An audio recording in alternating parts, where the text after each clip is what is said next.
Good evening. I'll bring this regular city council meeting to order. We could have the administration of oath of office to the newly elected city council members. I want to go, Jeanette. Mr. Ivino, if you'll join me down here.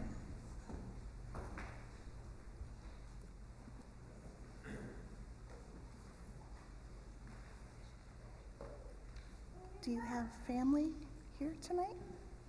Do they want to hold the Bible? Chief. And you'll put your hand on and raise your right hand. Put my hand on it, raise my right hand. You're going to stand over here and hold the Bible on the bottom for him. And you'll repeat after me. I state your name. I, Albert Iovino, Do solemnly swear do solemnly swear that I will support, protect, and defend that I will support, protect, and defend the Constitution and government the Constitution and government of the United States and the state of Florida, of the United States and the state of Florida, that I am duly qualified that I am duly qualified to hold office under the Constitution of the state, the Constitution of the state, and that I will and that I will well and faithfully perform the duties of the office of council member for the city of Sebastian, on which I am now about to enter. of which I am now about to enter. So help me God. So help me God.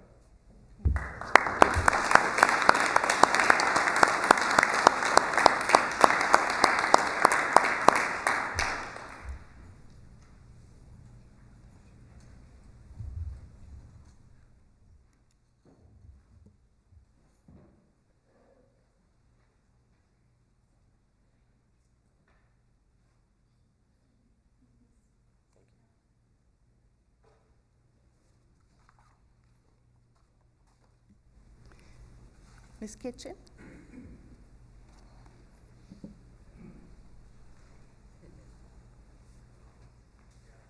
going to stand over here. Hold the Bible.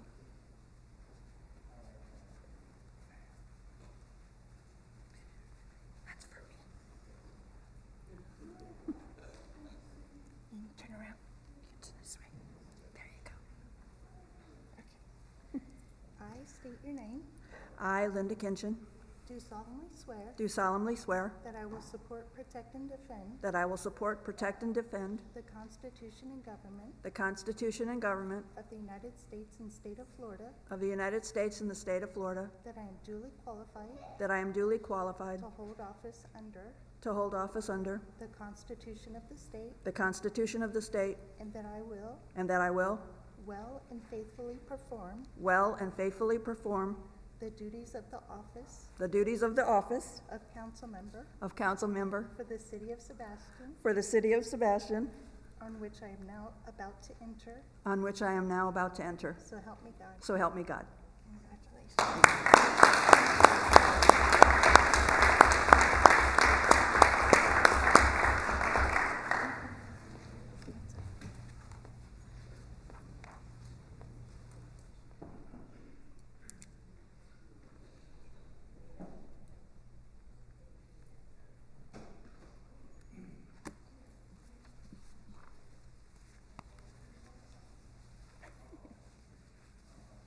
Do you have family?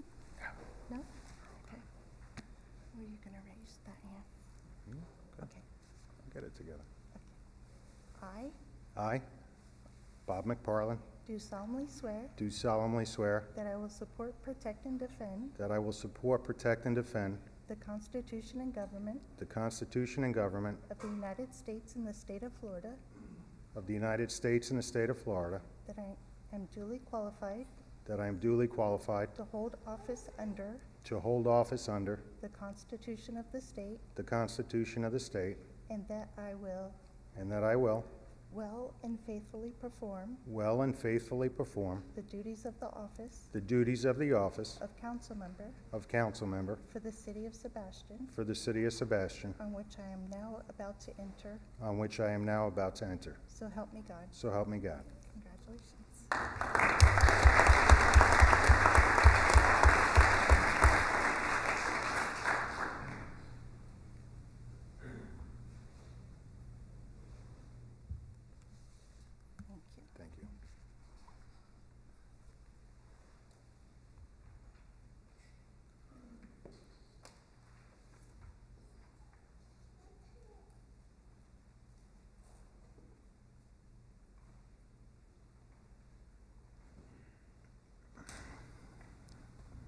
All right, so I'll call the meeting to order. If we could please rise for the invocation by Father Dave Newhart from St. Elizabeth's Episcopal Church.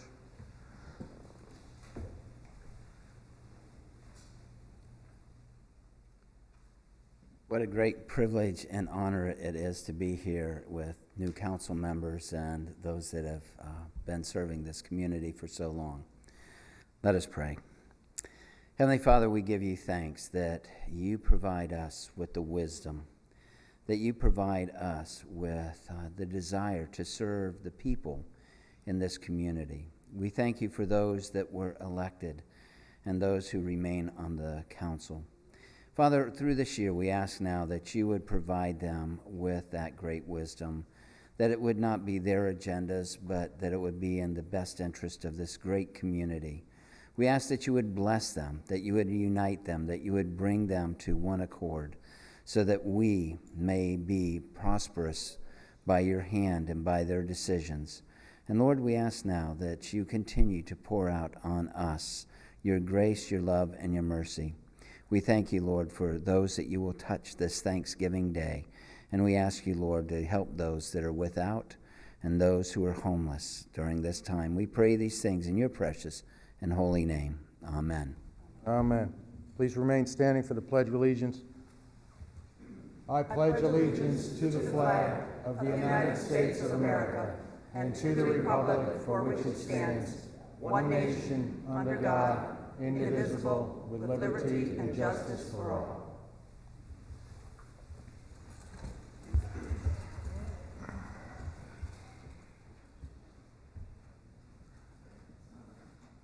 All right, Ms. Williams, you have a reading of the Certificate of Canvassing Board returns?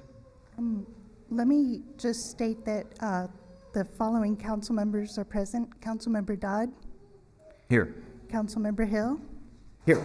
Councilmember Iovino, Here. Councilmember Kitchen, Here. and Councilmember McPartlin. Here. Thank you.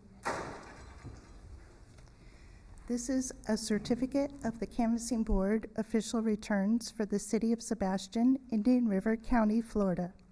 We, the undersigned, Jeanette Williams, City Clerk, Cynthia V. Hall, Interim City Attorney, and Kathy Testa, Records Clerk, constituting the Board of the City Canvassers in and for said City of Sebastian, do hereby certify that we met on the 7th day of November, 2017, and proceeded publicly to canvass the votes given for the offices and persons herein specified at the municipal election held on the 7th day of November 2017, as shown by the returns on file in the Office of the Supervisor of Elections.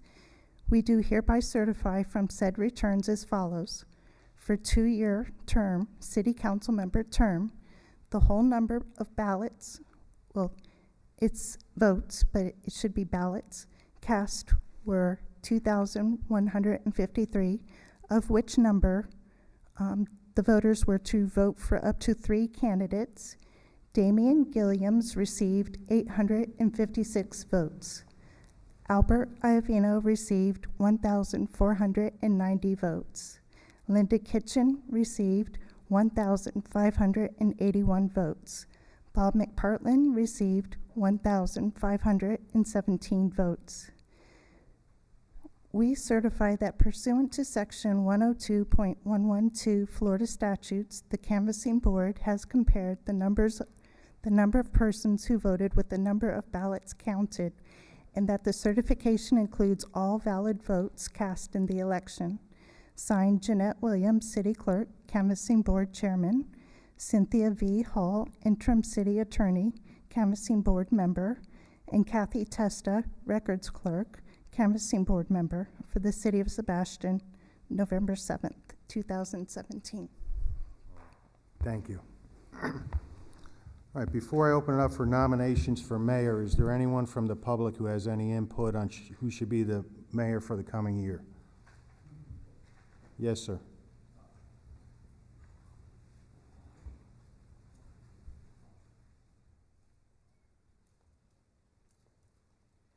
Thank you, Mr. Mayor. Damian Gilliams, 1623 U.S. Highway 1. I just want to step up here and congratulate the 3 of the candidates that I ran against and wish the with you this year. Thanks again. Good campaign. Congratulations. Thank you. Thank you. Anyone else from the public have any input? All right, this time I'll open it up nominations for mayor, council. I nominate Mr. McPartlin. I nominate Jim Hill. All right, Ms. Williams.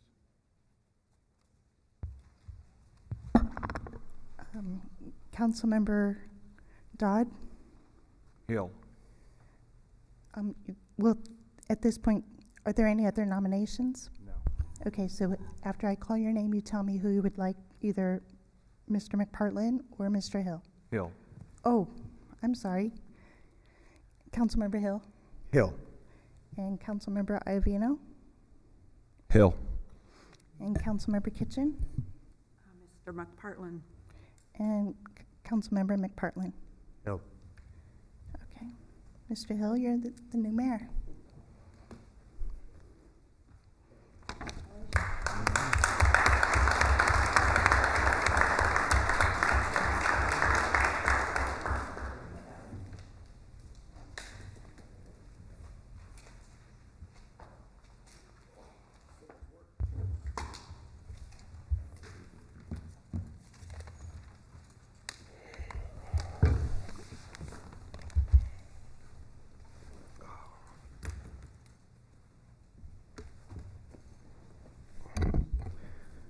Council, if you'll indulge me just for 1 second to get some stuff out so I can run this meeting. I very much appreciate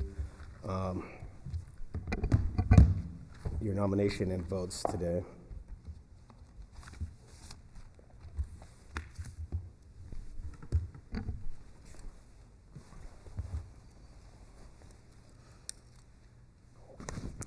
That'll lead us up to item 5C, and I'll now call for nominations for vice mayor. I nominate Ms. Kinchin for vice mayor. I second that nomination, if I may. I will nominate Ed Dodd. Are there any other nominations? Hearing none, roll call, please. Councilmember Dodd? Mayor Hill? Dodd. Councilmember Iovino? Kitchen. Councilmember Kitchen?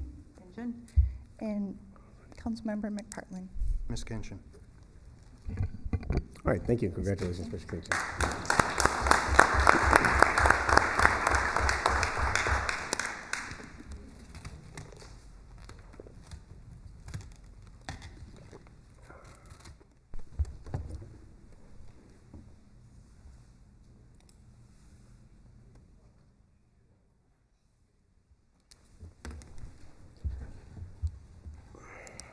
That'll lead us up to item 6. Are there any agenda modifications? Mr. Mayor, Yes. I'd like to pull items 15A and B for consideration at a later date. Mr. Mayor, I'd like to pull item 8C. Are C. you talking about proclamation or No, on consent the agenda? consent agenda. Okay, so you're going to pull item C.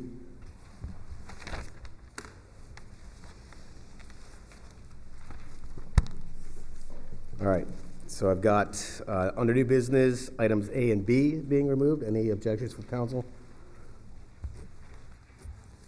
And then item C under the consent. Any other modifications?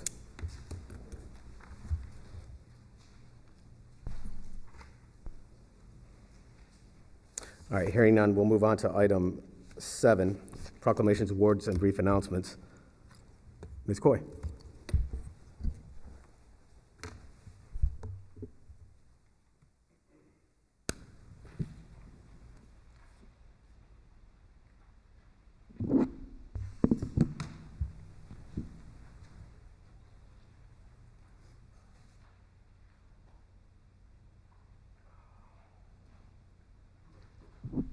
Good evening. Thank you. Thank you very much. I appreciate that. Ms. Coy and I had the privilege of working together for many years on this council, and I will say that I found her to be a very honest, upstanding individual, someone who worked very hard for the citizens of this community. And Sebastian should be very proud to have had Ms. Coy at their service. I certainly learned a lot from you, Ms. Coy, and I appreciate everything you've done. And with that, we have this beautiful plaque that we'll be presenting. And it states, Andrea B. Coy, in recognition and appreciation for your outstanding service and commitment as mayor, vice mayor, and council member for the city of Sebastian. Thank you very much. Wow. Thank you. Thank you.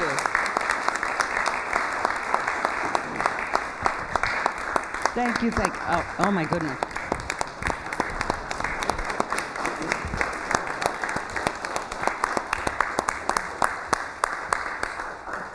Thank you, and I promise, I really do promise, I'll keep this very short. Which has never happened.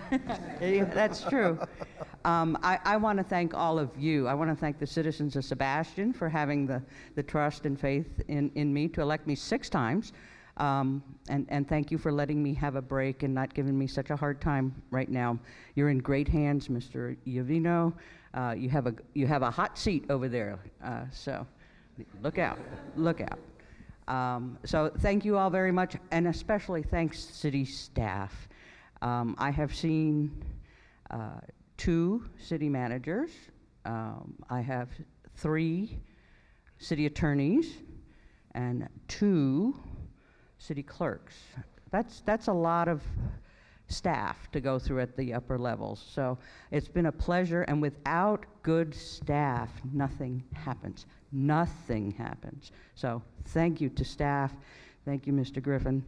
Thank you to all the employees of the city of Sebastian. And my parting words are very short. Goodbye to all my colleagues. Today is not the end, because throughout my time with you, you all became a friend. And now that I am moving on, I know we'll stay in touch. You'll never really have a chance to miss me very much. Thank you very much. And I think when Andrea was first elected, there were like 14 people in the city. So we've grown a lot since then. So They used to put the numbers on that. We watched the Right. sign grow every year. thank you very much for everything. Thank you, All right. Now we're going to do her presentation. She's going to give us, you guys a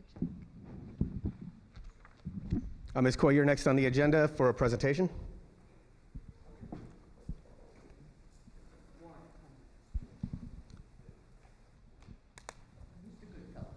Oh, great. Mr. Goodfellow, how are you? Very good to see you. My name is Pat Goodfellow, and I am Vice President of the Senior Activities Center here in Sebastian. Most of these people have heard what I'm going to say, Mr. Ivino, so most of it is for you tonight, but there are some things that they haven't heard. First of all, let me congratulate all of you and your willingness to serve for the city of Sebastian. The residents of Sebastian can be thankful that we have good people like you willing to make the hard decisions for the best interest of the city. I know there is a group that is thankful for the decision by your predecessor council more than 5 years ago, and more recently when you renewed our building use agreement for another 5 years. In August of 2012, 25 residents came to this council asking for help in a meeting location. In the following 5 months, they had completed slightly more than 1,400 participation days of activities in the location you approved. This year, 2017, the Senior Activity Center of Sebastian is knocking hard on the door of 11,000 participant days. Don't let anyone tell you there's no need to support active seniors in the city of Sebastian. Just who are the participants of the Senior Center? Approximately 70% are female, and half of them live alone. The average age is 75. The majority are Caucasians, followed by African Americans, Latinos, and Asians, respectively. 75% of the participants visit the Senior Center 1 to 3 times per week and spend an average of 3.3 hours per visit. A huge majority live in zip code 32958, followed by 32976 Micco Barefoot Bay. Another group comes from the west of the city in Vero Beach zip codes. A surprise to us is a group that travels from Melbourne, and an even greater surprise, the two people that travel from Palm Bay to participate in our senior center. These active seniors are thankful for the support they receive from this city. In our short history, we have made more than $12,000 in improvements to the facility that you let us use. These improvements will stay with the city. We are thankful that tonight we can add to the $4,100 we've already donated to city projects such as the working waterfront, the ballpark restrooms, Pelican Porch, the Segway project, the general fund, and Shop with a Cop. Tonight, the participants, the decision of how much and to whom is made by the participants of the Senior Activity Center, not by the officers. Tonight, the Senior Activity Center of Sebastian participants are delighted to donate an additional $1,000 to the City of Sebastian Police Department for this year's Shop with a Cop program.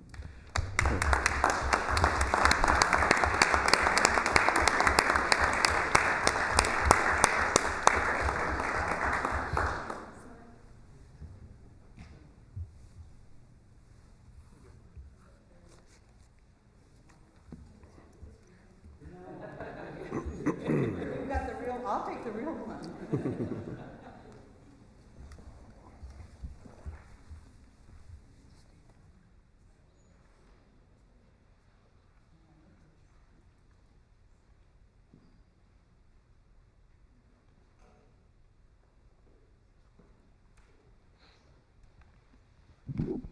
Thank you very much to the Senior Center. We've been a better city since Andrea started that whole process a long time ago to get the City of Sebastian to work together with the seniors in our community. We're very proud of the organization. We're very proud of what you guys have done, and thank you so much for that.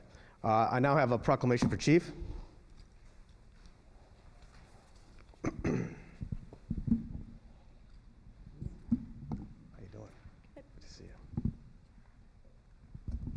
This is a proclamation in recognition to the Sebastian Police Department's receipt of the prestigious Excelsior Recognition Award.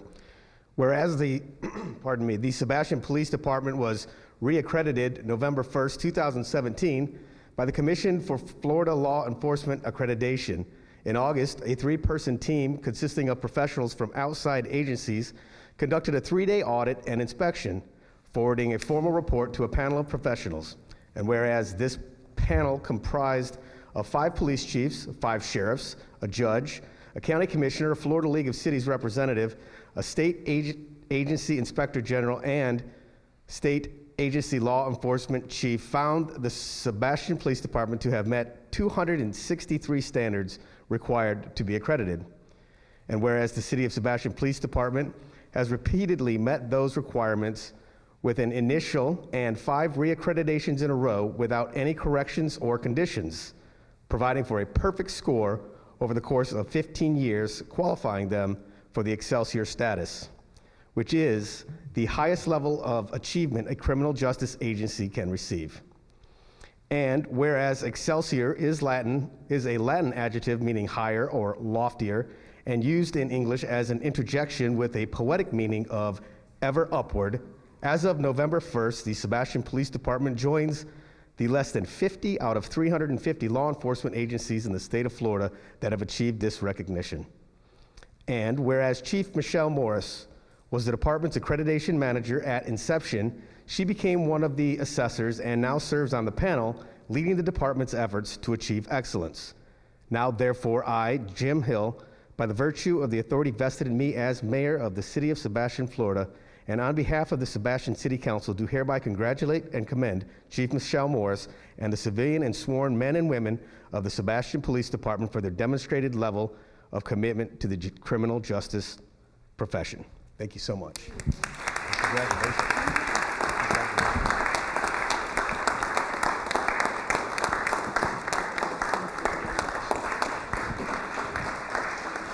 Thank you all very much. We certainly do appreciate it. It has been a tough road. 15 years is a long time, but it certainly is a nice feather in our cap, and we couldn't have done it without all the wonderful community that we work for, as well as the city staff, and then definitely the police department. But thank you very much.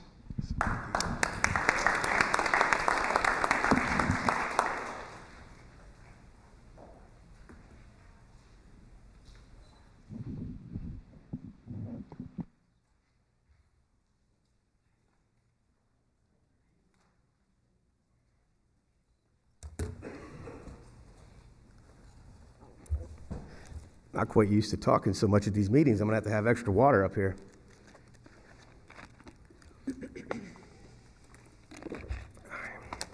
Council, that leads us into brief announcements. On December 1st, the Chamber's Light Up Night will take place at 5:30 to 8 p.m. in various locations throughout the city of Sebastian. If I'm not mistaken, that's the 29th annual Light Up Night, and it's one of Sebastian's special events, something that makes this a great place to live.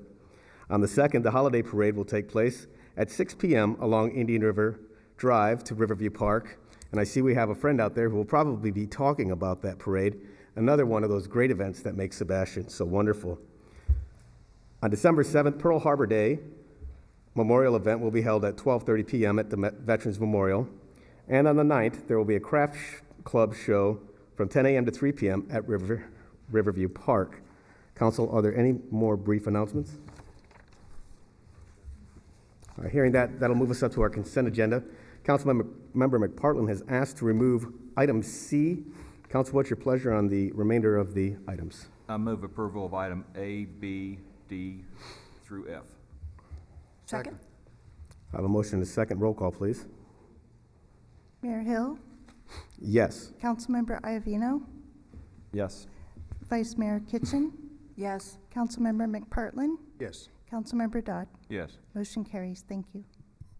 Council, that'll lead us up to agenda item 8C, the consent agenda. Mr. McPartlin. Yes, I just had to pull this item because I'm the vice chairman of the Indian River County Executive Roundtable and recuse myself. Okay, yes, sir. Council, what's your pleasure? Move approval of item 8C. Second? And there are funds involved, so we'll go ahead with the roll call, please. Councilmember Iovino, Yes. Vice Mayor Kitchen, Yes. Councilmember Dodd, Yes. and Mayor Hill. Yes. Motion carries. Thank you. All right, thank you, Council. We'll go ahead and move to item 9.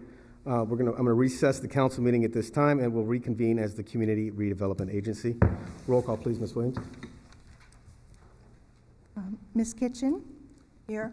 Mr. McPartlin, Here. Mr. Dodd, Here. Chairman Hill, Yeah. and Mr. Iovino. Here. All right, item B is the approval of minutes. Can I get a motion? Mr. Mayor, I move approval. I have a motion. Second. Motion is second. All those in favor signify by saying aye. Aye. Opposed, same sign. Motion carries. Thank you. All right, now we have item C, approved septic to sewer program grant for 1016 Indian River Drive. Mr. Griffin. Ms. Bosworth, our manager, community development director, will make this presentation, sir. Thank you. Thank you, Council. This was a grant application that we received for the septic to sewer program, which will, if approved, will award or set aside $15,000 for Ms. Terranova for her to remove her septic tank and hook into the sewer line. The sewer line is actually right in front of her house, so there is no additional lift station or anything that she's going to need. She is probably our prime project properties that we are trying to get hooked into since she is so close to the lagoon. So we're very happy Ms. Terranova came in and is requesting this grant. However, though, the quote from the plumber, we are requesting as a condition, if approved, that we receive a little bit more itemized, detailed quote from that plumber before the permit is issued. Staff recommends approval of the grant application. With condition. With the condition. Council, do you have any questions for staff on this? No, Mr. Mayor, I move approval of this septic grant, or sewer grant. I'll second that. Anyone from the public wish to speak on this item? Seeing none, council questions? Hearing none. A roll call, Ms. Williams. Mr. Dodd, Yes. Chairman Hill, Yes. Mr. Iovino, Yes. Vice Chairman Kitchen, Yes. Mr. McPartlin. Yes. Motion carries. Thank you. All right, this time I will adjourn the Community Redevelopment Agency meeting and reconvene as a city council. Let the record show that all those are present on council. Leads us up to item 11, committee reports and appointments. Are there any committee reports? All right, hearing none, we have an item A, Planning and Zoning Commission. Ms. Williams. Yes, Mr. McManus retired, and both of your alternates would like to move up, and they're both here for interview. If you'd like to interview them, Mr. Hugan and Mr. Simmons. Okay, council, do you want to go ahead and speak with these individuals, or do you want to make a motion? Mr. Mayor, I'd I'm like to fine move with that them, Mr. Simmons be alternates moved up. moving up. Excuse me? I'm fine with the alternates moving up. Yeah, I'd like to move that Mr. Simmons moves up. Okay, Mr. Simmons, and just for the sake of Mr. Hugan having been on there for a year longer, I believe, I would go ahead and nominate him. Okay. All right, roll call, please. Okay, Mayor Hill, Mr. Hugan. Councilmember Iovino. I'm going to go with Mr. Hugan. I'm sorry. Hugan? Okay, thank you. Councilmember Kitchen Hewen? and Councilmember McPartlin Ewan. and Councilmember Dodd. Simmons. Okay. All right, thank you very much for your service, both of you, and we appreciate it and hope you'll continue on. Next up is the Citizen Budget Review Advisory Board. Ms. Williams, do you have a presentation on this? Yes, this is just informational purposes. I've advertised for your 2 at-large positions. I have some applications. And Mr. McPartlin, he let me know that Mr. Herlihy is going to serve as his appointee, and I'm looking for Ms. Kitchen's appointee and Mr. Iovino's appointee, but we can do that next meeting if you'd like. Okay, that's great. So I would assume, Mr. Dodds, you're going to go Yes. ahead and reappoint, and I then am ready for my appointment if you may so go ahead, desire. ma'am. I am. I nominate Nancy Veet. All right, Thank you. Nancy D, very good. And you have until the next meeting. Are you ready to nominate someone for the Budget Review Advisory Board? I'm going to need to wait. Okay, and then at that time, I'll assume that we can go ahead and appoint the alternates as well. Yes. All right, thank you very much. All right, now we have our annual appointments to the regional boards and committees, these assignments. And do you want me to just go through the list and ask for those who wish to sit on those boards? Yes, that would be great. Okay, very good. We have the Affordable Housing Advisory Committee. Councilmember McPartlin, you are on that. Would it be your pleasure to continue? I'm sorry. I think that has to be, I'm not sure if that has to be the mayor or not. Does that one have to be the mayor? Ms. Williams? I don't think so. I think It doesn't school say it on the planning- agenda item, so. All right, that's fine. I'll stay on that. All right, in the event that it does have to be the mayor, then of course I would go ahead and take that, but Mr. McPartlin will continue on. Thank you, sir. Okay. Beach and Shores Preservation Council, Ms. Kitchen, you're on that. Would you like to continue? I will remain on that committee. All right, very good. Now we'll go ahead and stay on as the alternate member to that. Executive Roundtable of Indian River County is Joe Griffin. We'll go ahead and have Yes, him sir. continue on, pardon me, at that. Next up is the Economic Development Council. I am the member on that. However, this is a very important meeting. If anyone else would like to step up. I would like to pick up the vacant slot. Okay, very good. The vacant slot, which is the alternate. Or you don't want the, I would prefer being the alternate on that, if Okay. you would go ahead. we'll So, swap it. very good. I'll be the alternate then, and Ms. Kinchin will be the member. Thank you. Yes, ma'am. The Metropolitan Planning Organization has 2 members. I'd kind of like to move up to the member's position that's vacant. For the MPO? On the MPO? Is there only one seat available on that? Well, actually, There's alternate we're There on, is one vacancy on the MPO. yes, there is one vacancy I on the was looking MPO. for that one as well, but I'd like to consider that as well, given that I've sat on it before. Okay, so I have 3 members that wish to sit on that. Hopefully, you guys are as enthusiastic about the rest of these. As I will do the appointment, I will appoint Ed Dodd to go ahead and fill that, and then Ms. Kinchin to serve as an alternate. okay. Thank you. Citizens Budget Advisory Committee, we have Bruce Hoffman. These 4 individuals will continue on. Have you contacted them to see if they're willing to do that? He is. Okay. And what about the other 3? This for the Budget Committee. Mr. Hoffman and Mr. Hall, they're both interested in continuing. And Ms. Ring, she has a 3-year term, so she's still on. Okay, very good. Leads us to the Tech Advisory Committee on the MPO. And that is staff, am I correct in that? And so Yes. we'll go ahead and leave that the same. Yes. Thank you. Bike Path is Mr. McCarthy. Has he said he will continue on with that? I'm sorry? We're up to MPO Bike Path Committee. It's resident Chris McCarthy. Is he willing to continue on with that? Yes, he's willing to stay on. Thank you. And the Elected Officials Oversight Committee, that would be me. We have Citizens Oversight Committee. That'll stay the same? Yes. Okay, thank you. Then the Public School Planning Staff, that's staff, and that will continue on.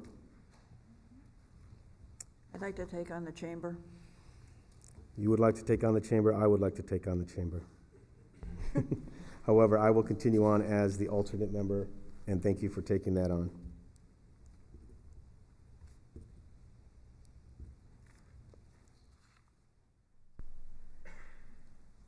Next is the Tourist Development Council. Current member is Ms. Kinchin, and alternate is Mr. Dodd. I have no problems remaining on that committee. Mr. Dodd? I'm fine with that. That's, All right. Treasure Coast Regional League of Cities. Current member is Councilmember You Parlin. missed one. Beg your pardon? You missed the local government, sir. Treasure Coast, oh, I'm sorry, Council of Local Governments, that's what I was reading. Councilmember Partlin, you are currently on that. I have no desire if you wish to continue on serving on that committee. Fine. All right, very good. Treasure Coast Regional League of Cities. I have to get off of that one because they're changing the time an hour earlier, and I have a conflict with another meeting. Very good, I'll go ahead and take that. Can I get an alternate for that? Mr. Avino? I'll take the alternate. All right, thank you. You got that? All right. And then the Treasure Coast Regional Planning Council this year, apparently the city of Vero Beach is the member and Sebastian has an alternate. In the event that we need to go ahead and seat the alternate, is there anyone that would wish to do that? I'll do that. All right, Mr. Dodd, very good. I was on that last year, so. All right, so we're all set within that regard. Mr. Avino, I didn't know if you were interested in being on more boards. Currently, I am the alternate on the Beach and Shores, I think, if you wish to take that. I can take that. Yep. Okay, very good. Ms. Williams, did you get that?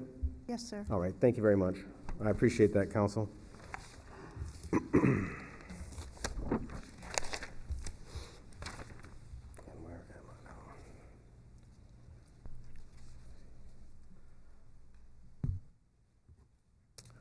All right, now it's the, are we up to monthly meetings or are we on council dates?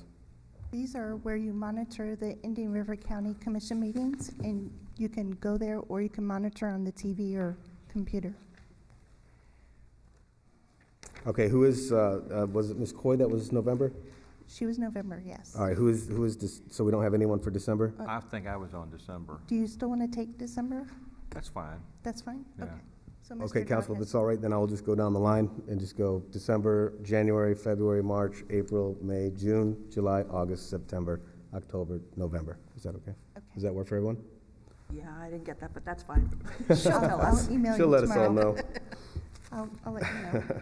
Thank you. You're welcome. All right. That leads us to item 12, public hearings. We have no public hearings this evening, so we'll move to item 13, unfinished business. Item 13A is discussion on the city attorney search. Mr. Griffin. Yes, sir. In September, council instructed me to publish an announcement for a new city attorney. We did that. That announcement closed on the 31st of October. End of business. That day, we received 23 resumes, applications. They were put in packets and delivered to council members. Mr. Avino received his a little bit later on after the election, obviously. There's a packet available in the city clerk's office of all those resumes and applications for public scrutiny. And city staff is standing by for instructions from council. All right, very good. So I was very impressed by the stack of applications and resumes that we received. And in looking at them, we received several that were from firms and several that were from individuals. So I think that I'm not sure, I'll definitely take input. I'm not sure if we want to have first a discussion on whether we want to go forward with a firm or an individual, or do we want to just go forward and put our top 5 into a pot and see what happens at that point? Any suggestions? I think we go ahead with the top 5. I agree. I mean, there's a lot of benefits to having a firm as per one person as far as availability and what have you, but I say we do the top 5 to start off with and see what we come up with.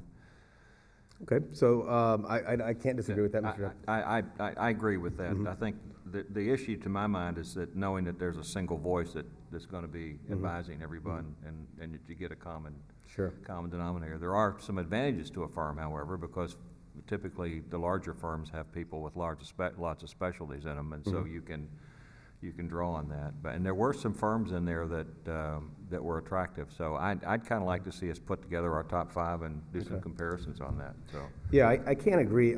I mean, I can't disagree. There are downfalls, I believe, with a firm. Like you said, I believe you would have less personal attention and not taking out our current attorney, because I would have her involved in the top 5 regardless of personally. I would have her in the top 5. But I could go ahead and do that and go along with that if that's council's desire. And are we ready to submit those to him by tomorrow, or do we want a little bit more time on getting that done? I'm ready to submit my top 5 right now. yeah, so I think we could do it at the next meeting for sure. I mean, Yeah. Okay, so what? So we'll submit all of ours by the end of, or at the end of this meeting. We'll provide those names to the city. To the city manager. I didn't bring the packet, so I can't hand it to him when we adjourn, but I'll do it.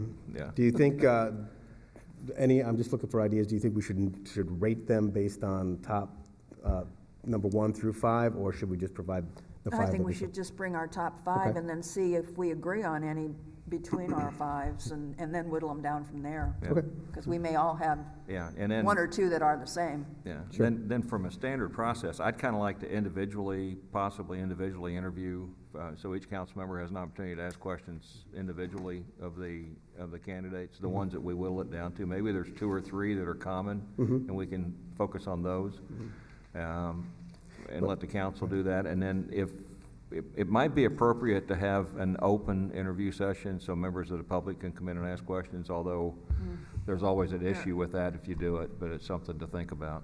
Well, the city attorney's not available to the public, so I would say no to that. okay. I think that we should do it privately. Yeah, I would concur Because with that. or she will directly work for us. Yeah. Okay. And so we'll have to make the discussion. I suppose we could have that discussion tonight about whether or not we want to do individual interviews, which I believe we should do.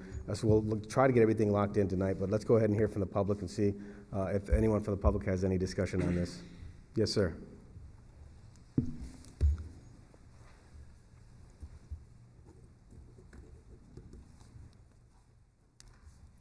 Thank you, Mr. Mayor. Congratulations. Damian Gilliams, 1623 US Highway 1, Sebastian, Florida. I would like to make a recommendation to this board this evening that you should take a step backwards before you jump into hiring a new charter officer. I don't know if any of you had the opportunity to research the past 5, 10, 15 years to see exactly what your city attorney has been doing. Has he been litigating suits and actions that are coming in front of the courts?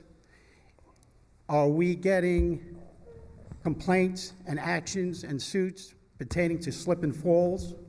Are those slip and falls being directed to the insurance company and their attorneys handling it? So we need to do our due diligence. We really need to do our homework. So this is what I'm recommending. There's $100,000, give or take, in the budget for the city attorney.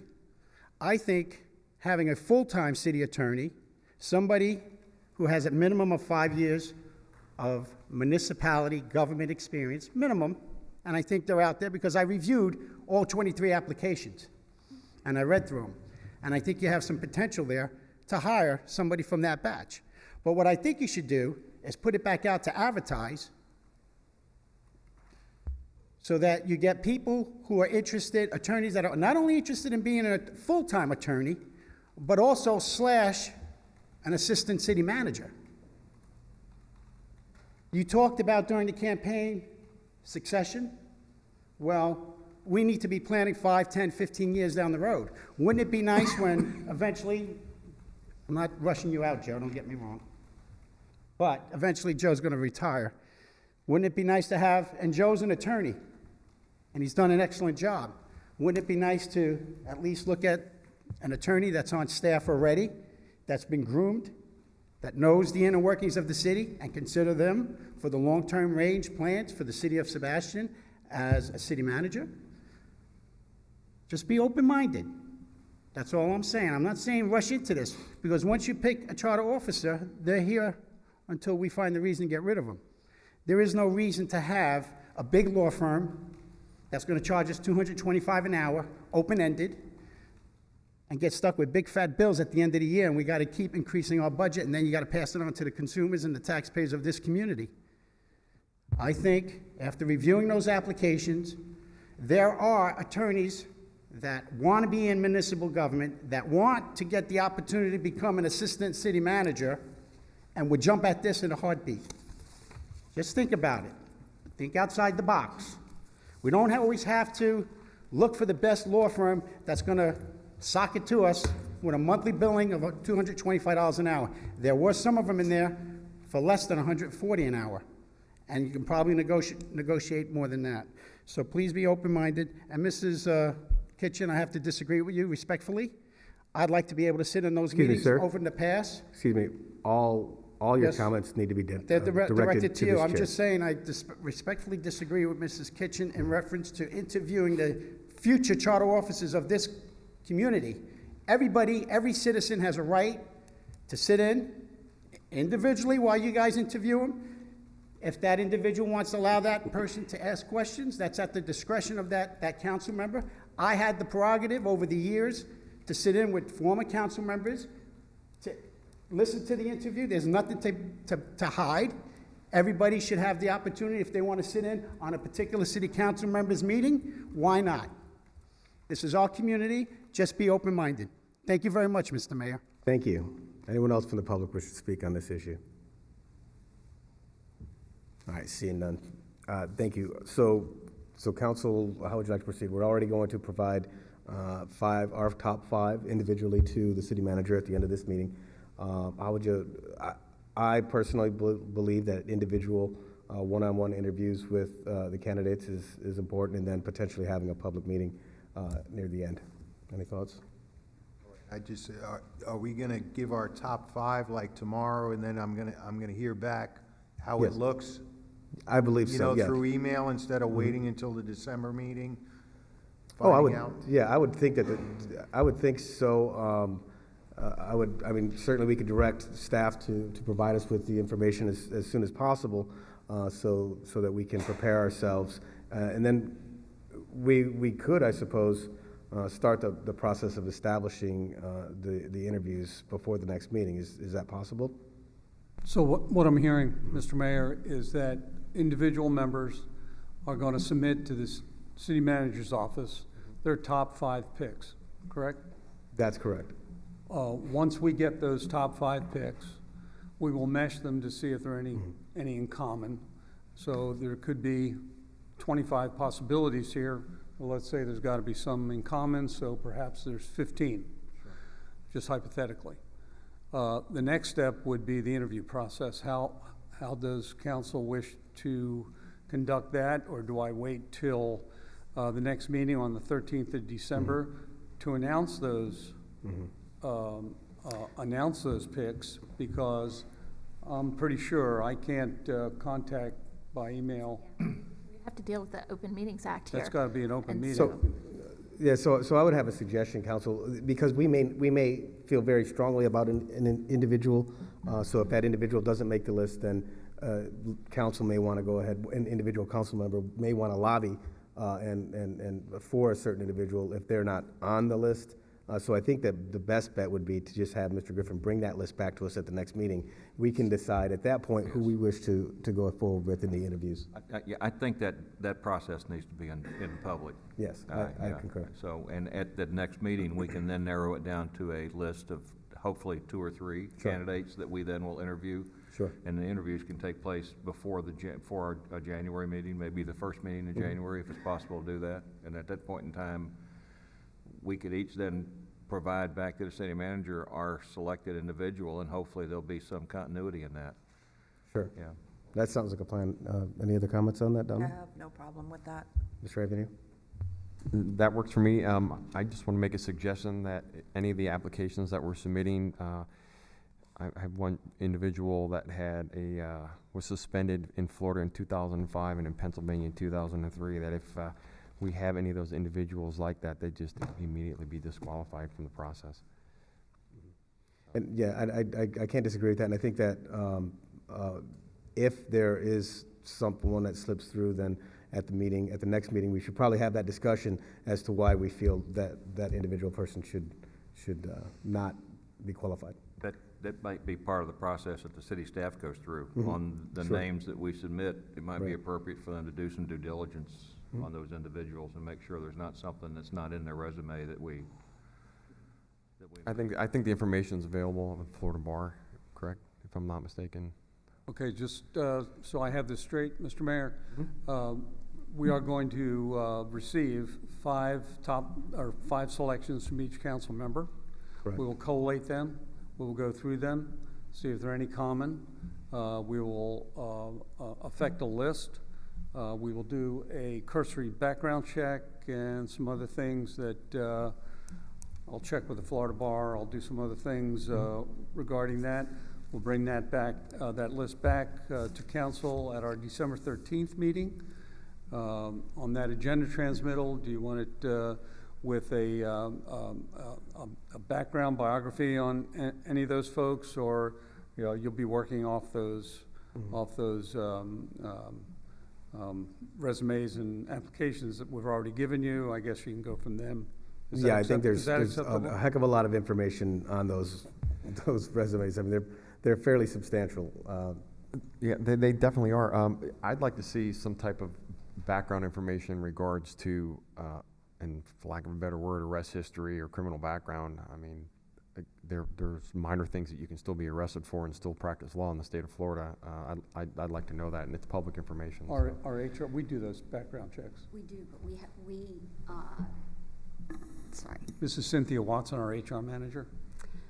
We have them sign off that we are doing those background checks. Understood. So, Yes, ma'am. So maybe But more. we can't publicize that, though. We can't bring that out in a No. public meeting. No. So that's got to be something that's done, if, of the submitted names, that's got to be something that's done without it being part of our discussion on the 15th of December, because we can't bring that forward in a public meeting. But would it be more appropriate then to go forward with that type of a background check post next meeting? We could do that then. That way, if we, That's fine. okay. I'm in agreement to that. That's a lot of background checks. Well, right, so if we get it whittled down I to mean, if 3, we haven't 2 or agreed 3 or on- 4, then we can go forward and make it Ballpark easier. where people are different, just that's have a to be lot of careful. background checks. It would be very easy in this process to have something come out in public that we should not bring out in public, so I have to be very careful we don't get caught with that, with doing that, so. So, can I summarize, please? Absolutely. Just so I understand completely, we're going to receive 5 selections from individual members of council. We will collate and list, and at the next city council meeting on 13 December, I will provide an agenda transmittal with those names and with some slight information that would be useful to council. That seems like what we're asking. Any objections to that? All right, great. Thank you very much. I appreciate that. All right, leads us up to unfinished business, item 13B, discuss residential short-term rentals. Mr. Griffin. Yes, sir. It's been about a year and a half when this issue came up before council. And at that time, council asked that we investigate this. And recently, at a P&Z meeting, This issue came up, I think it was Mr. Alvarez raised this issue and instructed staff to bring something together. I was briefed by Ms. Lisa Frazier, our Community Development Director, about this after the P&Z meeting, and remembering that council wanted to be updated from time to time on this issue, I thought it'd be appropriate that we just bring this forward just for information's sake for council. Ms. Frazier was supposed to be here tonight to make that presentation. Unfortunately, she had a medical issue last weekend, and I have put her on mandatory light duty, so she couldn't be here tonight. But just in my agenda transmittal and your agenda packet, just to summarize, a short-term vacation rental, I'll read part of this if you don't mind, is defined that a property that is rented more than 3 times a year, less than 30 days at a time. Cities were preempted from regulating vacation rentals in 2011. The legislature grandfathered municipalities, local governments who had pre-existing ordinances or legislation in place prior to June 1st, 2011. That language was amended in 2014 by the legislature to require, to allow cities, municipalities to regulate short-term rentals through life safety issues, parking, building codes, things like that. So the bottom line is, cities, municipalities such as Sebastian, we are still prohibited from regulating short-term rentals except for building codes. Well, that's Florida building code, but parking regulations, noise regulations, things like that, things that we already have in place right now. So I wanted to just give council that update. That's where it stands right now. And Ms. Frazier will be back for the next P&Z meeting, hopefully, and she'll update P&Z at that time. Okay, thank you. Is there anyone from the public that wishes to speak on this? Okay, seeing none. I appreciate that update. Council, does anyone have questions for staff or any discussion on this? I'd just like to kind of know if there's anything in the land development code that we can do to discourage development that facilitates short-term rentals. And I don't really think we want to stop somebody from building a condominium complex that's being used as a, you know, one of those 2-week vacation, bring fishermen in town. That's what we really need to do, is to bring fishermen in town.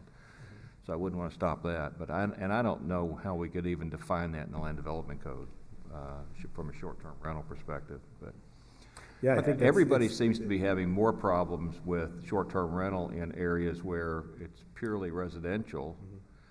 And so maybe, you know, if we could limit the kinds of development that can be done in a residential area, and it may already be as much as we can in the LDC, because I know Vero's problem has got, not that they really want to stop short-term rentals, they don't want it to happen on beachfront property where it's all residential around it, and all of a sudden one owner rents his house out for weekends, for parties. Mm-hmm.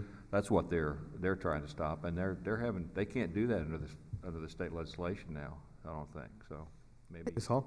There was a little bit of loosening of the language in the 2014 amendments as opposed to a total and complete preemption, that it did limit it to not being able to prohibit it and not be able to regulate the duration or frequency. I know community development's been working on brainstorming different types of things, which is why Dory came up here.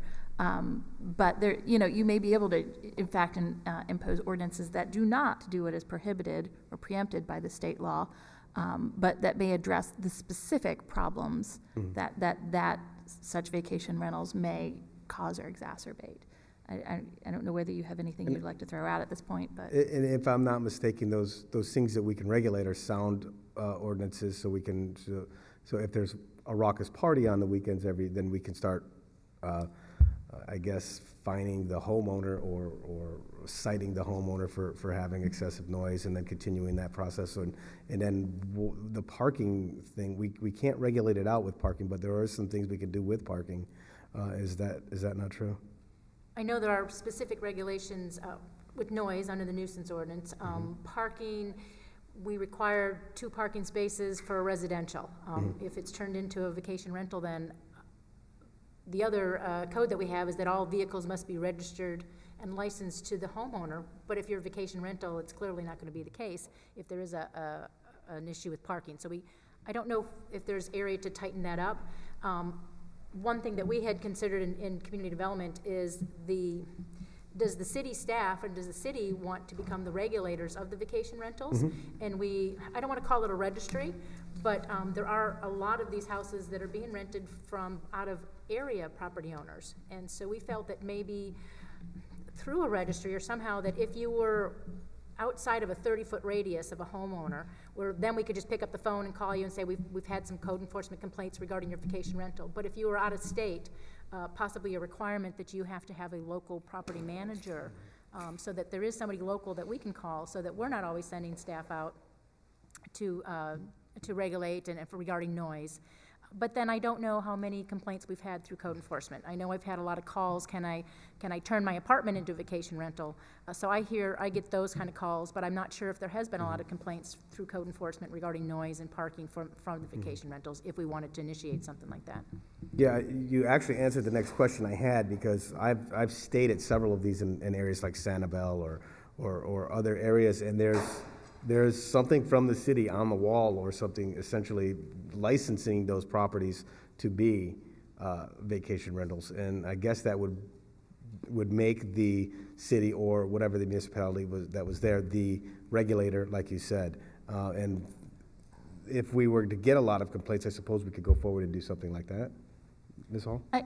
There was grandfathering language as well. So many municipalities had in place regulations that did limit it, that did license it and such prior to 2011. And so I think places like Sanibel that have a very, very strong vacation rental number of units, most of those places tended to have those regulations already in place. But again, the language is not that there's absolutely no regulation, but you cannot prohibit it, and you can't limit the duration. Like, you can't have a time period of stay or frequency. You can't say you can only have 10 renters come in a year or anything like that. But that was actually a change in the 2014 revisions. And so I don't see where a registry or something like that would be explicitly prohibited on this. However, there's not really case law I could find on this particular change, because it was too recent, really. I haven't personally gotten a lot of feedback from the citizens in opposition to what's going on in Sebastian at this time. I think it's good that we're looking at it at this point, but I certainly haven't. I don't know if any other council members have. Any more questions from council? Well, my interest would be, are they paying the appropriate taxes? Because there are state taxes, there are hotel taxes and so forth for rental property, and does the city have a responsibility, or can the city do something to identify those people? And can we think about what's in the land development code, so as we look at new development, we question that? Right now, under our standard RM8, RM whatever, I mean, you could actually build a condo complex with the intent of having it daily rentals and use something like Airbnb to do that, and we're thinking it's a condo, but in reality, they're running a hotel. I'm sorry. Mr. Mayor, that's the problem. the county's already taken the taxes out, because they watch the Airbnb. So when somebody does an Airbnb in the county, the cut goes right to them, that tourist tax and everything. Yeah. And you have to have a certain amount of people when you do that. You don't pay, they're not paying the same tax on Airbnb on a 2 or 3 occupant. If you have 2 bedrooms that you're renting out, isn't considered a vacation rental, and they're not paying the same tax as you would if it was, because they're not classified under a hotel with the amount of occupants that they have in there. So that's the inequity that a hotelier might see that it's not an equal playing field, because that person who operates a motel hotel has got to pay that tourist development tax and these other things, these bed taxes, and the vacation rentals do not. They get away without paying. So it's not a level playing field as far as they're concerned. And is it still considered a vacation rental if the homeowner's actually living in the home and they're renting out a room? That's the issue. Yeah, I think that's not a vacation rental. There's a definition in the Land Development Code that states you can have up to 4 unrelated people still considered a single-family unit.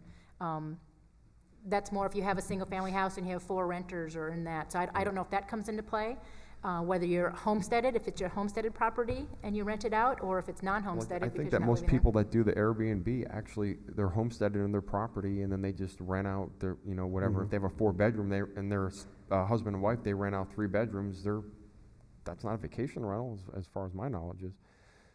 I know also too, when we have, there have been some properties in the riverfront that are for sale, that are single-family homes, and we've had calls then that have said, I'm specifically buying these for vacation rentals. Do you have any codes regarding those? At that point, because we don't have specific either definitions and or codes for vacation rentals, as we're applying it more of a policy, is that if you're specifically calling it a vacation rental, we're looking at it as a hotel motel with regards to fire safety and building codes and parking, that they need 1 space per unit. And I know Mr. Esseltine, our building director, is also looking at it with regards to fire safety as a hotel, even if you're calling it a vacation rental, seasonal rental. Different from an apartment that even if you're renting it out 5 or 6 months, but then that's more of a single-family residential type of codes are being applied. So it may be something that we should establish in our land development code, at least a definition and how we want to approach those. But then there are so many different cases that even Airbnb, is that a vacation rental?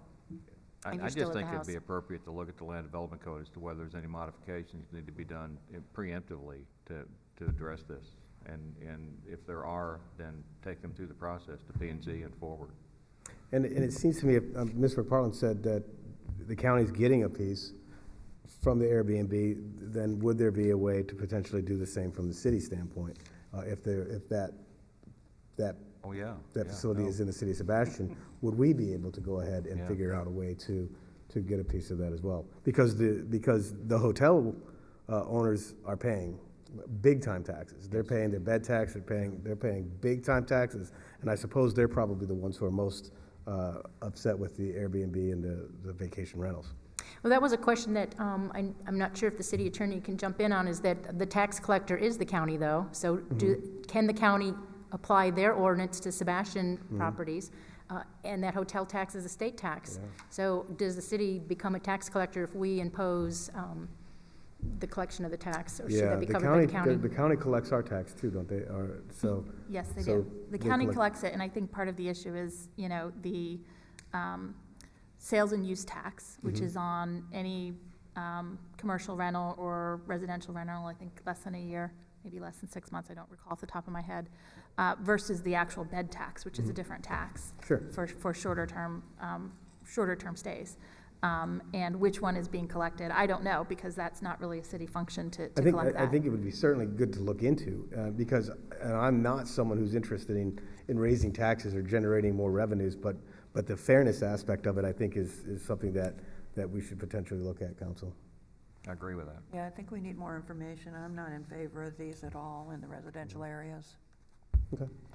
I know this is an issue that P&Z had asked for staffs to look into, and Ms. Frazier did all this, so she'll be making that presentation at the next meeting. We'll pass that along.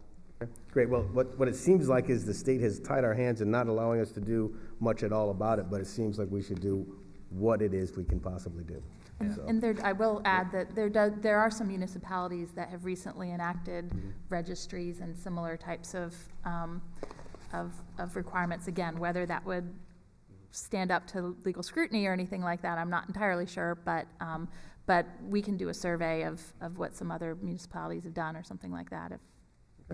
I don't know what the nature of what the information you would like is. And I think you're right. From my own personal experience, I was down in Weston in Broward County, and the homeowner told me that she was actually paying a sales tax via Airbnb, but that went to the city of Weston. So maybe that's something that we need to look at, like Mayor Hill said. All right, awesome. Thank you very much for that, Council and staff. I appreciate that. We'll look forward to learning more about that as we go forward. Brings us up to item 14, public input. Is there anyone in the public who wishes to speak? Yes, sir.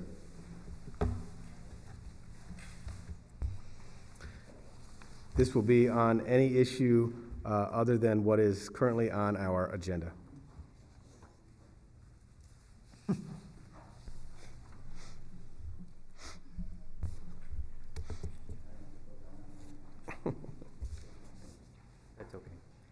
Good evening, Bruce Zingman. Very proud of Sebastian. Congratulate to all of you. Welcome. Congratulations, Mayor. Thank you. Santa did say, thank you. Thank you, sir. Santa did say he was starting on his way, and we thank you for putting up the Christmas tree in the park and the lights along the streets. And he did have a request. Would the mayor greet him at the end of the parade on Harrison Street when we bring the float around and walk him across to his house that the Women's Club will build? So we thank you all, and I believe Ms. Frazier is getting some golf carts together, and you guys can all come and visit. So Santa did say he would come back the following 3 Saturdays from 2 to 4 for all children who couldn't come visit him after the parade to visit him then. And he said he was bringing some presents. So we thank you all and hope to see everybody, light up the night before and then the parade. Thank you very much. Thank you. Thank you. Thank you. Thank you for all you do. That's a wonderful event. What you guys do down there is outstanding. The parade and everything with Santa Claus and the bands and the decoration in the park is just wonderful. And thank you for what you do for the city. Thank you, Mayor. Yes, sir. Thank you. Anyone else from the public? Yes, sir.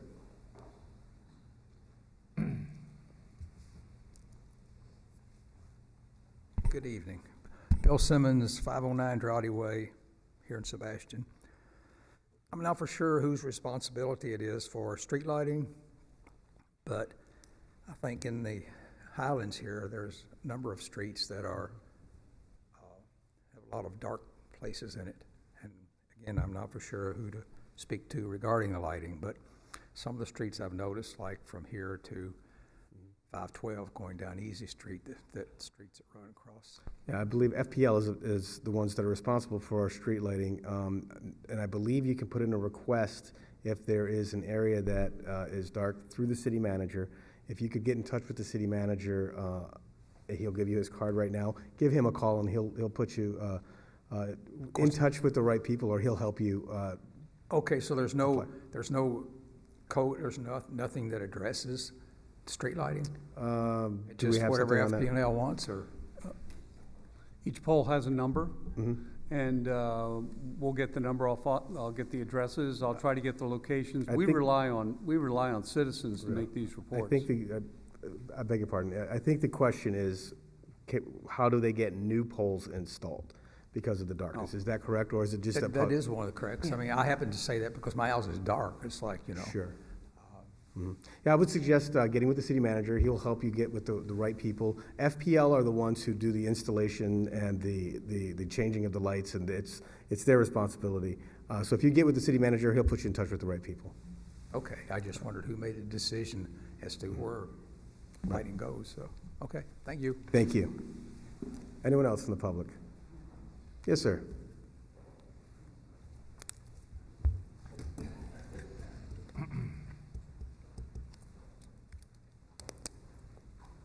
Thank you, Damian Gilliams, 1623. Maybe we can get solar lamps. We don't have to pay FP&L big fat bill every month. Third world countries use solar light posts now. I don't know if you're aware of that, Jim. Anyway, I want to thank the former mayor, Bob McPartlin, for an excellent job in his term. Did a very good job. He was very approachable. He returned calls. Classy mayor. We're going to miss him. Thank you very much, Mr. McPartlin. Just want to make a few items and bring them to your attention. The lights that you approved for the ball field, I think you may want to check with your city attorney and your city manager, but you took that money out of the impact fee for recreation, and that is a repair, and you cannot do that under the statutes for recreation impact fees that you collect. That is for purchasing new parks. So you may want to readdress and see how those lights get paid for, because it's incorrect, and I'm bringing it to your attention tonight. That's $375,000 that's coming out of the recreation impact fee account. It's not supposed to be there. Lights are a repair. Okay, Mr. Mayor? The other thing I want to bring to your attention this year, since we have a new council, master plan for the canal walls.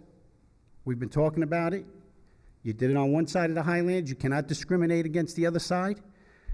We're going to get a 20 to 30 to 40-inch rain, just like Texas did. You're going to get flooding. There's already been some legal work going back and forth from some of the canal owners. Those people have a right. You're charging them stormwater fee taxes. They have a right to have their canal walls fixed. So I'm asking you to get with your city manager and direct your staff, get a grant writer, and figure out how you're going to get additional money from St. John's Water Management.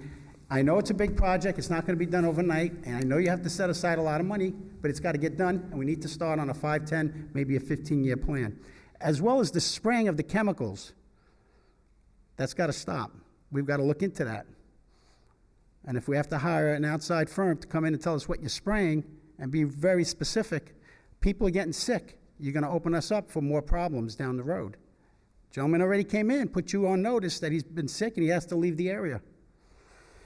The most important thing is I haven't heard anything about the golf course, the restaurant. Maybe when I sit down, you can ask the city manager where we are, give it the community an update. I thought maybe it would be open for Thanksgiving, but obviously it's not. So if you can give the community update on that, I would appreciate it. And the stormwater swales, as well as the canal walls, I missed that part. And our roads. There's a lot of roads out there that are getting dilapidated because they're not being maintained. And the swales we have to get back on that swale project one way or the other. I know you stopped the quarter round. You invested a lot of money, and we need to have a plan. And then Mrs. Kitchen knows all about that. I'm sure she can direct you and give you some insight. Thank you very much. All right, thank you, sir. Is there anyone else from the public who wishes to speak? Yes, sir.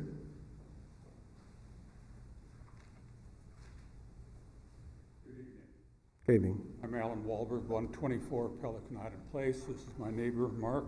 125 Pelican Island Place.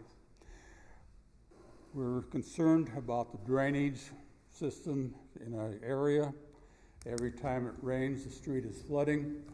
Appears to me to be two problems. First is that some of the landowners in the area, property owners, are not keeping the trenches, ditches, whatever you want to call them, open. They've been allowed to overgrow. Mark had his drench, the armadillo came out from the city about 2 years ago. Thought we'd take care of the problem. All they did was trench in front of his house and halfway in front of his neighbor's house, and that was it. The problems, again, the trenches are not being kept cleared. Also, I understand that there is a culvert going under the street, under Pelican Island Place, then down near the vicinity of Miller Circle. Where it is, nobody knows because it's been allowed to become completely overgrown with grass. In the past, I have been very pleased with the members of the city, the employees that I've dealt with. In this case, not so much. I made repeated phone calls, never had a reply. Then I found out there was a form to fill out. I filled out the form this spring, submitted it, no reply. I submitted the same form again this fall, no reply. I feel that I at least deserve a reply saying what can be done, what cannot be done, when it will be done, or if it'll never be done, but I expect to receive some type of reply from the city on it. Okay. I've been a resident 15 years. I had my house built there. The water being there has gotten worse every year. Now it's gotten to the point where I'm lucky to see my swale dry maybe 1 week out of a whole year. The algae's so bad, I have to rake up the algae out of my swale at least once a month. You guys just repaired that road a couple of years ago. If you come there now, you'll see cracks all on the road and the sand is coming up through it. It's not going to be long before that road's going to need to be replaced again. I mean, something's got to be done. There's a constant puddle in that street all the time. And right now they're getting ready to do the Christmas. Mitch and Sue put on a big light display. there's gonna be people up and down that street, and people's swales are gonna get torn up because it's all muck. If I could, I understand where you're coming from. There's a lot of people that are in the exact same position you are, and you know that it's been a very wet summer, and I understand that you've had this thing ongoing. I would ask that you give the city manager one shot at going out there and giving you the ability to, or give him the ability to explain what's going on and talk to you about it. He'll give you his card. If you can give him a call tomorrow, I assure you he will get back in touch with you and go out and talk to you about the issues that you have there. We've been very patient, we've been trying to work with them, Yes. but lately, we haven't gotten any response. I understand. And you guys, I look forward to, I thought the quarter round was gonna come, and then I was told now it's not gonna be even implemented anymore. So now, I lost all hope that anything was gonna get done, and that's why we're here. All right. Well, I do appreciate you guys coming in, and thank you very much for your service. I would ask. I'm sorry, I don't mean to interrupt you. I just want to see the other pictures that he had. He only had the one up there. Is that possible? Yeah. Please.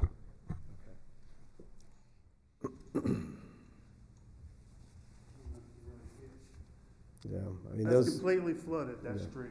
That is Pelican Island Place. The sign there, that is Miller Circle going off to the right. You have to slide the other one where that one is. And when was that picture taken, sir? I'm sorry, When did you take it? that was about 2 weeks ago.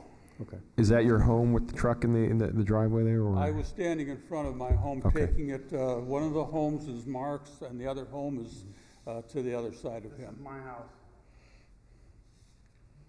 Okay. Like I said, the city manager will get in touch with you and have a discussion with you. And we have an ongoing process, and we're continuing to tweak and work that process out. Drainage is a very difficult issue, and we've had so much rain this summer that many of the swales and many of the drainage issues that used to be here are starting to creep themselves back in. So if you could do me a favor and give the city manager a chance, I can assure you he'll go out there and have a conversation with you. Okay, but this isn't just the summer, I've been dealing with this for 15 years. I understand. Yes, sir. Thank you guys very much. Thank you. Anyone else from the public have anything to bring up under public input? All right, seeing none, we will move on to new business. The city manager had asked that we remove items A and B, so we'll go on to item C, which is a review and consideration of the 2018 council meeting dates. Council, I took a look at the dates, and the only two dates that I think have a conflict with anything would be the 14th of November and the 26th of December. And the 14th of November only because there is a potential for there to be, to still be waiting for overseas votes to come in. And so if that's going to be the case, then we may want to consider canceling that one. If they can't certify the election, can they certify the election prior to those arriving? No, sir. Okay, so the election won't be certified until 2 days after the 14th, apparently. Is that the case? After she receives them, and I think guaranteeing there's no recounts or protests and stuff like that. Right. So other than that, obviously I would make a motion to cancel the December 26th meeting, and with that, also cancel the November 14th meeting. So you're not going to swear in the new council members? Now, we would swear in very much exactly like we did this time. The problem is if we do it on We the. could do it on the 28th. Well, no, absolutely. Okay. We're just canceling the 14th meeting. Okay. Well, we have to cancel that because if you have, council who's in the, members who maybe haven't won or won, it becomes really muddled if you don't have a certified election. Right. And then you're having a meeting. But we don't really have to cancel the meeting. There might be other business we could attend to. Well, I would agree that there would be other business to attend to, and I would personally gladly attend the meetings, but. Just wouldn't be doing any swearing in at that meeting. Right. So you could have a council member who either lost or doesn't run for reelection serving out that final term while we have someone else who has been elected waiting to be sworn in. And I'm fine with that if council's fine with that. I don't have any issues with it, but it could be awkward. And I think that's the whole reason this has been done. Are there any issues with that? No, you're correct. It would be the old council after the election. And I wouldn't think there will be a problem. Typically, or sometimes what's happened is when there's an election on a Tuesday, and then the next day would be the council meeting, that becomes impossible because, there's definitely not going to be the results. So I would just go ahead and move to cancel that meeting and the December 26th meeting, so November 14th and December 26th, with the idea that if there is business, we can call a meeting at any time if there's something that's pressing that we have to get taken care of. I'll second that motion. I don't have a problem with that. Any further discussion on that? Anyone from the public wish to speak on this? All right, seeing no. All those in favor signify by saying aye. Aye. Opposed, same sign. Thank you. And then that moves us to item D, review council procedures. Ms. Williams. This isn't a new resolution, is it? No, that's an old one. That's the It's an one old one, that we have been under since that was passed. So unless we want to change it, we don't actually have a motion and a vote, do we? Nope. All right. I don't see any reason to change it. I have no objections to leaving it the way it is. Anyone else? I don't either. Okay, there are a couple things that I've noticed over the last couple of years that have sort of evolved, I guess. For instance, and this is probably this may be nitpicky, I don't know, but there was a time when the agenda had, for instance, under the Pledge of Allegiance, there would be a list of, and the council would rotate that Pledge of Allegiance unless we had someone else, like a Boy Scout group or something like that, come in. And I think it's important that we have that. Most councils, the county commission, they all have typically someone leading that pledge, and I think that should be back on the agenda. Okay. I second that. All right, and then the other item that I've noticed has changed, essentially without council direction, was that under council matters, there used to be a list in order on that as well, and that's no longer there. Okay. And I would like to have that back on as well. Okay. Council object to that? It's under council matters, item 19. Yeah. It used to have in order a list of council members, and it would alternate who would be first and who would be last. And it may be nitpicky, but I think it's important that we all act as equals up here and go forward and not have a last word. Does that require a new resolution? No, if we modify it? I think the resolution, Councilmember Dodd, if I could, would be the structure of it. I think the adding of those things in there. We certainly didn't change that since it was implemented many years ago. That wouldn't be a resolution. That's just a procedure. Okay. Well, it's, I believe you're referring to a modifying what is on page 133 of your agenda packet, right? Which is Exhibit A under Section 6 of the current resolution. I mean, we can probably draft a resolution, or you can come up with a resolution that just modifies that one part. That or not. Yeah, I'm I don't think we would need a change in it because when it was originally passed, it had those in there. And those went away. So if those are just procedural issues. The last few meetings they've been listed. We've gone in order. They have not been listed. The last couple have not been listed. Have not? But I will certainly list those from now on. Okay. I know there've If been that's the times when pleasure there of were council. Councilmember Kinchin and said Councilmember Right. Coy and Hill. And then they just disappeared. So I just would like to see those back on. I'll put those back on. All right. Anything else from council on that? No, I think it's not really a modification because we're not changing the pledge, we're not changing the input. Yeah, We're you're just not asking changing the city clerk to put under the pledge who's going to lead it. Correct. And under that, list of council members. That's it. Yeah. I'll rotate you. All right, thank you very much. Anyone from the public wish to speak on this issue? All right, seeing none, we'll move on to city attorney matters. Mrs. Hall. I just have a quick reminder that all elected municipal officers under, by state law, must complete 4 hours of ethics training each calendar year. And I believe the conference that was approved under consent items would probably cover that for you, Mr. Iovino. There's YouTube videos I think you take. And The city clerk generally will track that. If you report when you've completed that to the city clerk, she'll try to keep up with that. But of course, if you don't tell her, she doesn't know that it's been completed. So just as a reminder, I don't know the status of that with any of you at this point, but just as a reminder, it does need to be completed every calendar year. Thank you. Thank you. And when we fill out our financials, there's a checkbox on there that you have to make sure it's checked, right, Ms. Williams? She's reminded me of that on occasion. And that's where I think you can do the reporting as well. So thank you very much. Yes, sir. Yes, sir. I'd like to acknowledge the Clam Bake Foundation. I think they had a very successful clam bake here in the first part of November. Also like to acknowledge our city employees and their support of the clam bake.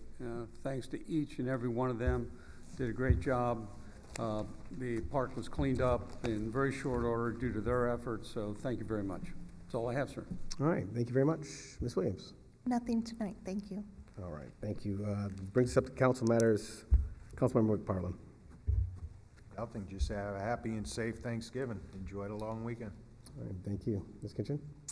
I just want to thank everyone who got out and voted.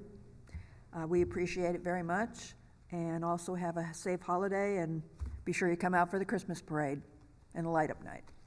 All right. Thank you very much. Mr. Dodd. Yeah, turn that on. I'd like to thank Bob McPartland for his tenure in mayor. I think he's done a really good job in that position. He was fair and even, and gave everybody an opportunity to input, and I think the city owes him a debt for moving in during a tenuous time and settling things down a little bit. So thank you for that. Mr. Avenue. First and foremost, I'd like to thank God for allowing me to give me the talent and the ability to be here. I'd like to thank everybody that worked hard during my campaign to help me, including the council members for endorsing me. I appreciate that, and I wish everybody a happy Thanksgiving. All right, thank you very much. I will repeat or echo the happy Thanksgiving to everyone.